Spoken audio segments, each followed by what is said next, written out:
Le doy las gracias a Dios nuevamente, que estaba mirando una historia aquí muy tremenda de Jesús con la mujer samaritana.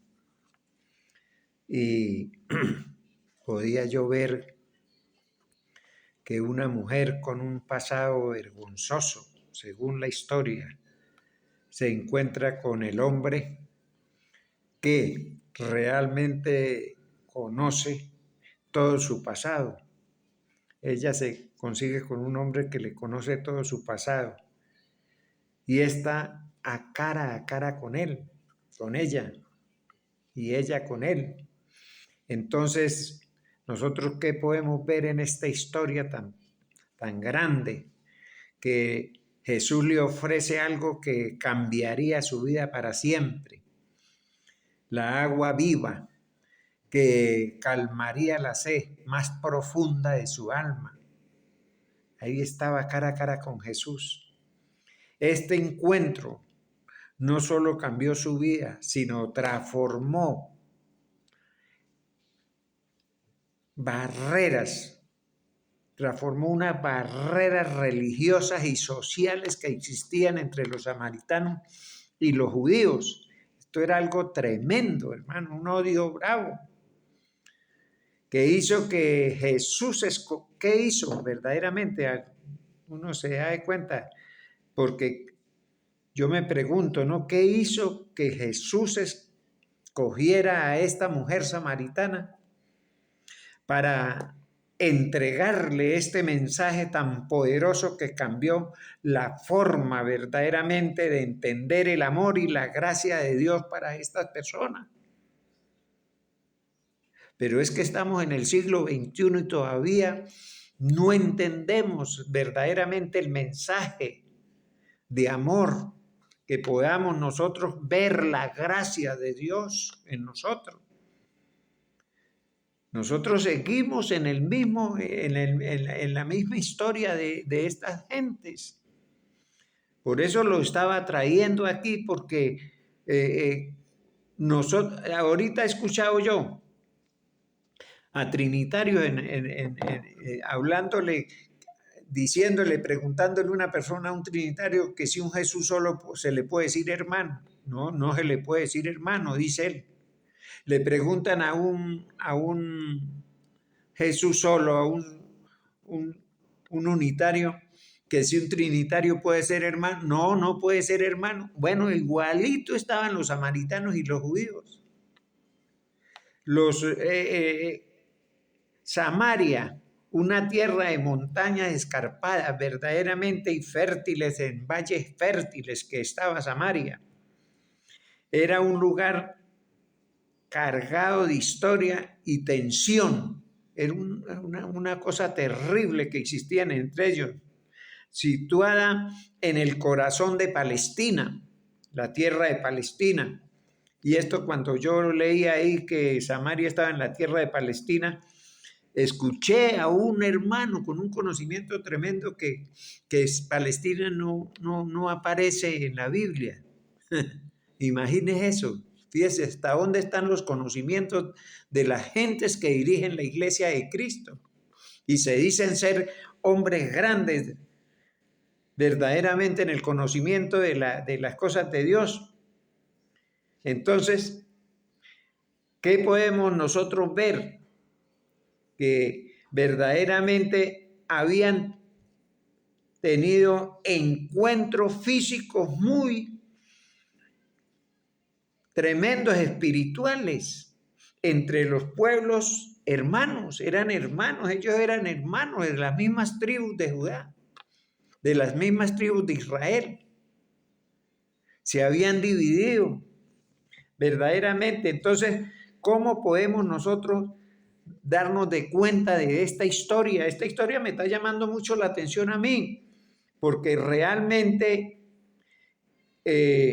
estos encuentros que eran de entre hermanos, pero su relación se había fracturado completamente, irremediablemente. Esto no tenía remedio para ellos.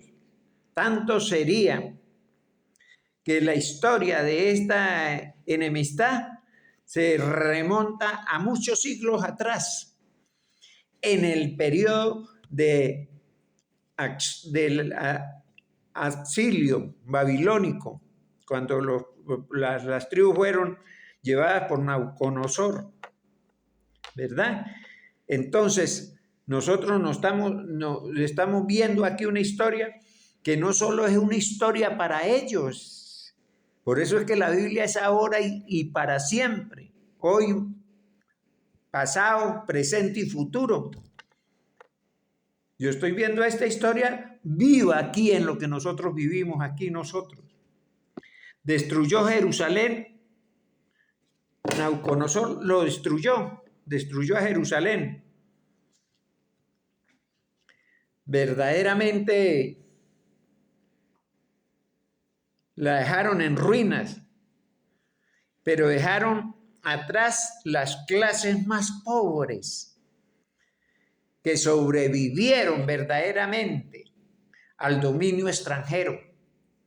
Ellos sobrevivieron a ese dominio extranjero y ahí estaban los samaritanos, gente más pobre. Los samaritanos se empezaron a mezclar con países extranjeros, con costumbres de los países extranjeros.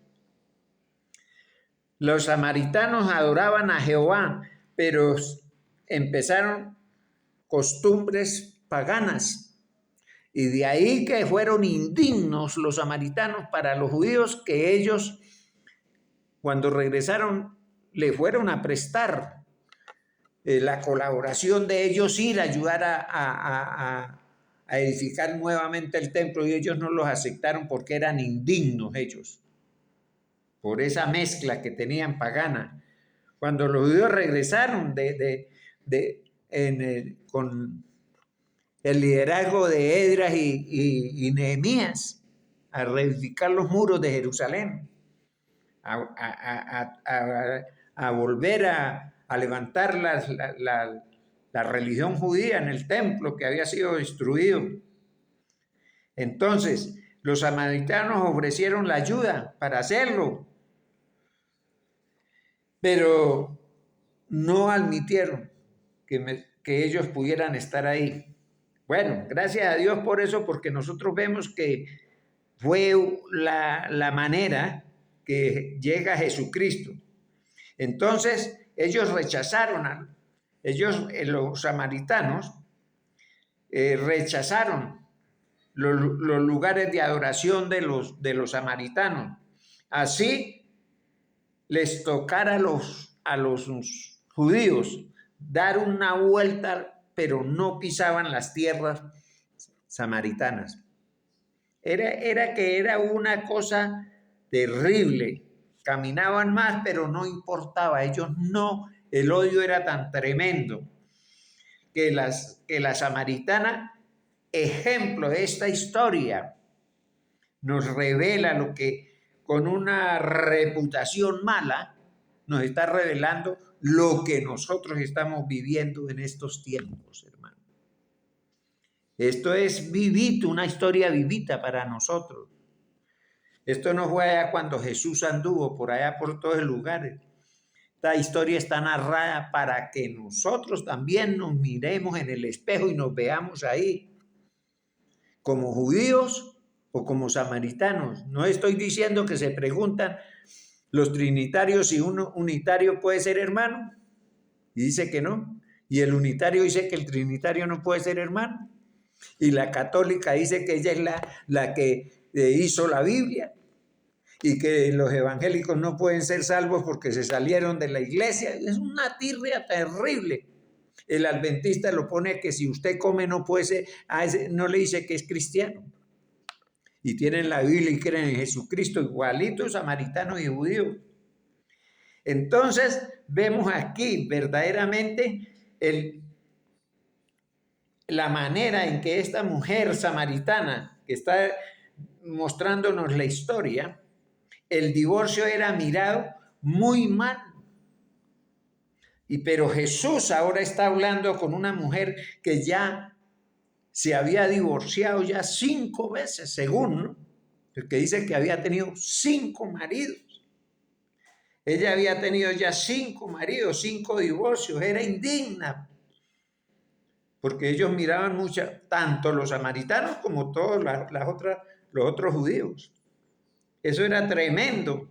Ella sentía un vacío que le atormentaba en su vida a ella, todo ese pasado que tenía, rechazado por los propios de su pueblo. No la aceptaban, los suyos lo rechazaban. Ella fue al pozo de Jacob a buscar la agua, pero para ella era un paso de peregrinación que estaba haciendo. Ella estaba peregrinando y no sabía. Y ese pozo donde se adoraban, donde adoraban los samaritanos, verdaderamente ahí fue donde consiguió al Salvador. Y ahí está la historia. Ahí está la historia. Nosotros podemos ver aquí en el versículo 9, dice, la mujer samaritana le dijo, ¿cómo tú siendo judío me pides a mí de beber que soy mujer samaritana? Porque judíos y samaritanos no se tratan entre sí. Fíjese usted lo que le dice la mujer a Jesús. Porque era que era así lo que yo estoy hablando, la historia de uno aquí. Pero Jesús le respondió, si como hiciera, respondiendo Jesús, le dijo, si conocierais el don de Dios, ¿quién es el que te pide? Le daría agua.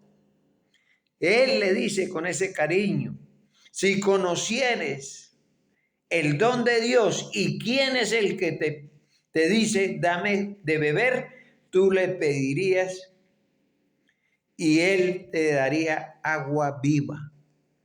Ahora cuando le dice así, la mujer se sorprende porque ya le habla de otra agua. Y sigue el relato, dice, y la mujer le dijo, Señor, no tienes con qué sacarla y el pozo es hondo, ¿de dónde pues tienes el agua viva? Pero ella entendió que le estaba hablando de un agua viva, que ella nunca había escuchado. Pero empieza el mensaje poderoso de Dios. Ese mensaje que Dios no era una cosa que de repente se la consiguió, no, era que Dios estaba, como le estaba diciendo, queriendo arreglar pleitos religiosos y sociales que existían entre ellos. Y Dios va a venir y nos va a conseguir en ese mismo problema, en ese mismo pleito religioso y social. Aún, eso está el asunto tan terrible que hasta la política, hasta los asuntos de nuestros propios gobiernos en nuestros países, están metidos entre los cristianos. Casi mayor todavía que los judíos, porque ellos tenían sociales y religiosos, pero aquí tenemos distintas clases de problemas, hermano. Y no lo entendemos. Ahí sigue diciendo, ¿acaso eres tú mayor que nuestro padre Jacob, que nos dio de este pozo, del cual bebieron él y sus hijos y sus ganados? ¿Eres tú mayor que Jacob? ¿Usted sabe lo que era Jacob para el pueblo de Israel? Es que como Abraham, Jacob, Isaac, David, todos esos fueron hombres muy grandes en la ley, en los tiempos de los patriarcas, en el tiempo de las leyes, donde habían ya sacerdotes y reyes y todo eso que pidieron en contra de Dios porque no quisieron obedecer a sus patriarcas. Esto es tremendo, y respondió Jesús y le dijo, Cualquiera que bebiere de esta agua volverá a tener sed. Entonces ella empieza a sentir algo en su vida, en su alma. Está sintiendo algo que ella diario, ese peregrinar de sacar agua ahí, y esa aparición tan terrible de su pasado, eso le estaba trayendo algo de que las palabras de Jesús estaban entrando en su vida. Mas él que bebiere del agua que yo le daré, no tendrá sed jamás, sino que el agua que yo le daré será en él una fuente de agua que salte para vida eterna. Oye, ¿cómo quedaría esa mujer con este diálogo que está teniendo con un hombre que no conoce? No sabe quién es él. La mujer le dijo, Señor, dame de esa agua. Dame, para que no tenga yo sed, ni tenga que venga aquí a sacarla. Deme de esa agua. Pero respondió la mujer y le dijo, no tengo marido. Cuando él le dijo, ve y llama a tu marido. Cuando él le dice esa palabra, ve y llama a tu marido y ven acá. Vaya y venga acá. Ella no supo dónde se quedó. Cuando ella le dice al Señor, no tengo marido. Jesús le dijo, bien has dicho, no tengo marido. Es sincera, no tengo marido porque usted no tiene.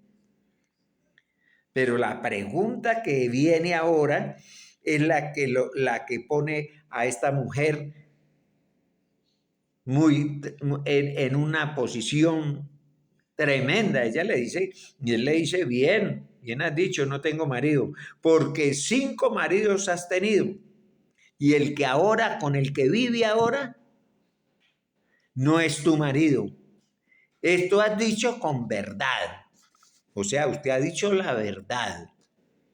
Y ella al decir, al ver que estaba diciendo la verdad,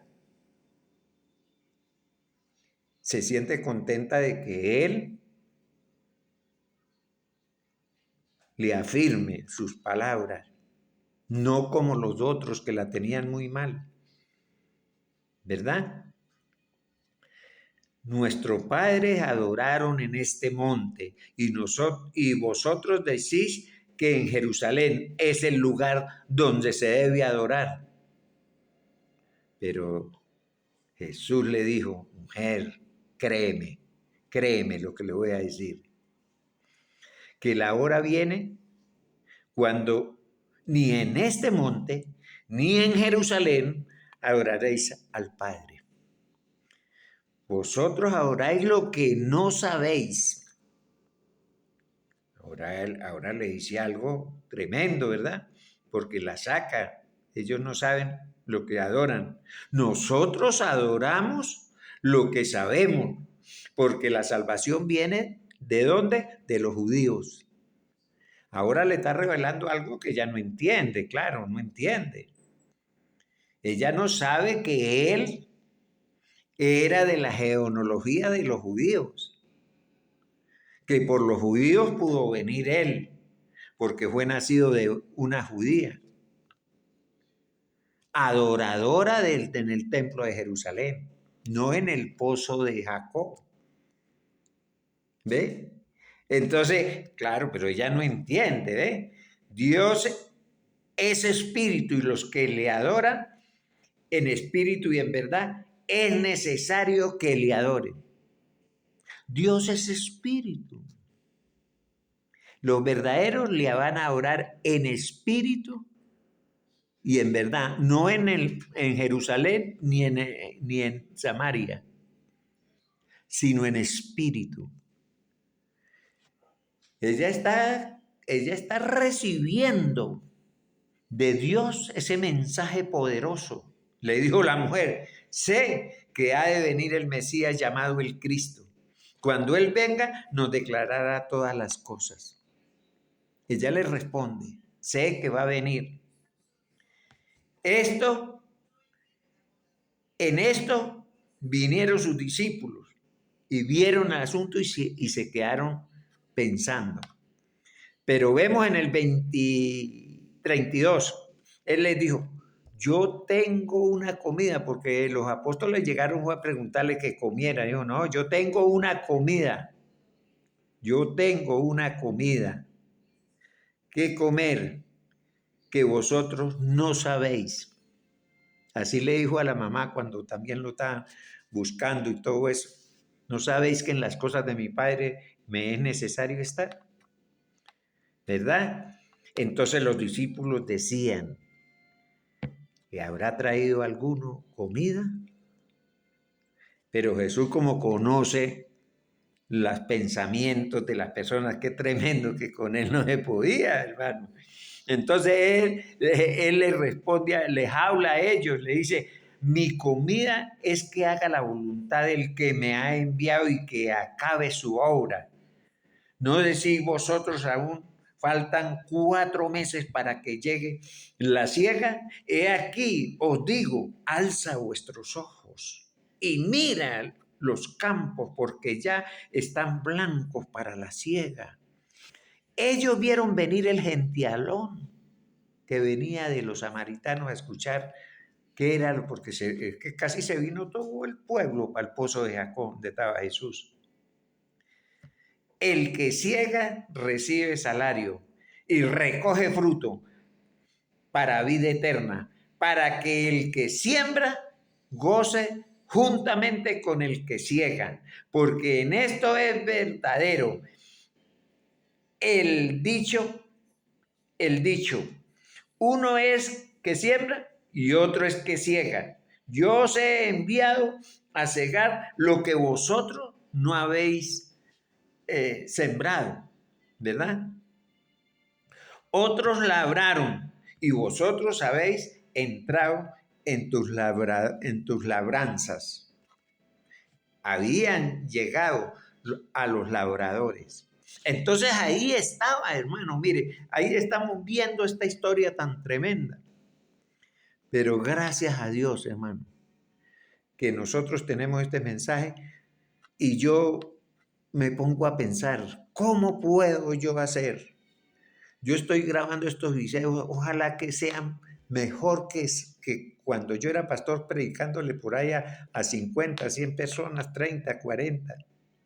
¿Quién sabe cuántos verán estos videos para que entienda la lucha religiosa?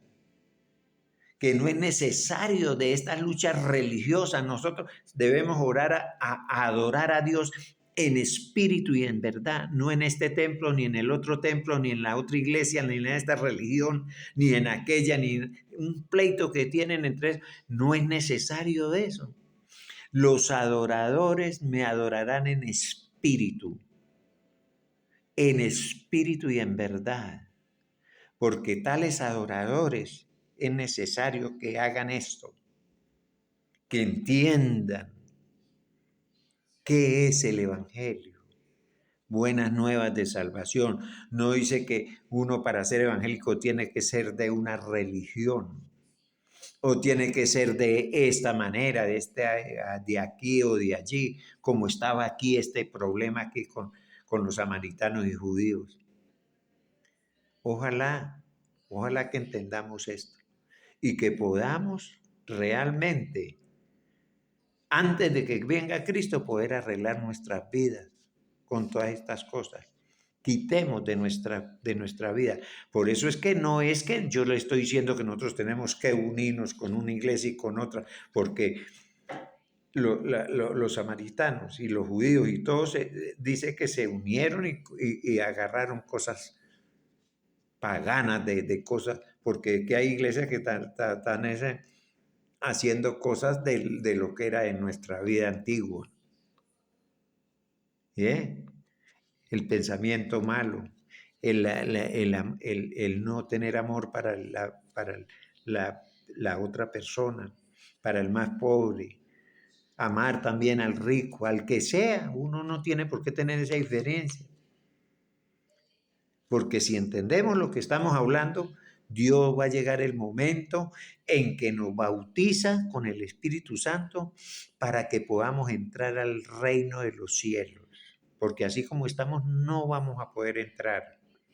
Por eso es el bautismo del Espíritu Santo. La limpieza del corazón, la circuncisión en el corazón. Por eso dice, sin santidad nadie verá al Señor. Y el bautismo del Espíritu Santo es santidad en el hombre, en el ser humano. Religión, usted puede durar 20 años en la iglesia y usted no recibe el bautismo del Espíritu Santo, el cual lo pone en el camino verdadero para entrar al reino de los cielos, no va a poder entrar. Porque ¿cómo puede usted llegar ahí, llegar a seguir teniendo, allá llega y veo a un Jesús solo, a un testigo de Jehová, a un católico, a uno, y de una vez usted de una vez no lo trata o habla de él? No, allá no entran esa cara. Es más, allá no van a estar. Porque no, porque ¿cómo van a estar si esos tienen el mismo pleito? Tenemos que ser en espíritu y en verdad que debemos adorar a Dios. Entiendan esto. Dios me le bendiga. Ojalá que esta corta enseñanza les sirva como ayuda para sus vidas, porque es necesario que muchos entren, que hagamos como la mujer samaritana, entendamos y reconozcamos quiénes somos y le digamos a Jesús, pero es que esto está en nosotros. Bueno, pues entonces tome esta agua para que no tenga sed y nosotros tomemos del agua del Espíritu y podamos ser para la gloria de Dios bendecidos. Dios me les bendiga. Que pasen muy buena noche.